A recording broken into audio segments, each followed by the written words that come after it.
নমস্কাৰ বন্ধু বান্ধৱীসকল, আশা কৰিছোঁ আপোনালোক সকলোৱে ভালে আছে। আজি আমি আলোচনা কৰিম স্বামী বিবেকানন্দৰ কেইটামান অতি মূল্যৱান বাণী, যিসমূহ বাণীয়ে জীৱনত জীয়াই থাকিবলৈ সাহস আৰু প্ৰেৰণা যোগাব। গতিকে ভিডিঅ'টো স্ক্ৰিপ্ট নকৰাকৈ কথাখিনি মনোযোগেৰে শুনিব।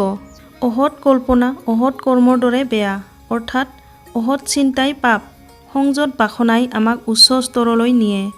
কোনো মানুহ বা কোনো জাতিয়ে আনক ঘৃণা কৰি বৰ্তি থাকিব নোৱাৰে। সুৰাপানে মানুহক বিবেকহীন কৰে আৰু আনি দিয়ে এক পশুত্ব। এই পশুত্বৰ কবলৰ পৰা ৰক্ষা কৰি নাৰীসকলক ৰক্ষণাবেক্ষণ দিবলৈ সকলো জাতি ধৰ্ম নিৰ্বিশেষে সকলো শ্ৰেণীৰ মানুহক আগবাঢ়ি অহাটো গান্ধীজীয়ে বাঞ্ছা কৰিছিল। আত্মনিন্দা কৰিব জানিলে পৰনিন্দাৰ পাকত নপৰে। যিসকলে আত্মাৰ স্বৰূপ নাজানে, আত্মাক ভালপোৱা, তেওঁলোকৰ ভালপোৱাই হ'ল স্বাৰ্থপৰতা।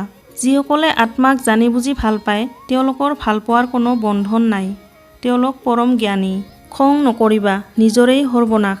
হিংসা নকৰিবা, পতন হ'বা। কাকো ঘৃণা নকৰিবা, নিজেই ঘৃণিত হ'বা। অতীতলৈ উভতি চোৱাৰ প্ৰয়োজন নাই, আগবঢ়া আগফালে চোৱা। আমাক লাগে অসীম শক্তি, অদম্য উৎসাহ, দুৰ্জয় সাহস, অসীম ধৈৰ্য। তেতিয়াহে আমি মহৎ কাৰ্য সাধন কৰিব পাৰিম। যি ব্যক্তিয়ে নিজকে ঘীন কৰিবলৈ আৰম্ভ কৰিছে, তেওঁৰ অৱনতিৰ দুৱাৰো লাহে লাহে খোল খাইছে।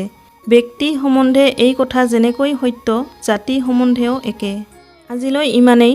বন্ধু বান্ধৱীসকল, এনেকুৱা ধৰণৰ আৰু নতুন নতুন ভিডিঅ' পাই থাকিবলৈ মোৰ চেনেলটো ছাবস্ক্ৰাইব কৰিবলৈ নাপাহৰিব। লগতে লাইক, শ্বেয়াৰ আৰু কমেণ্টো কৰিব। ধন্যবাদ।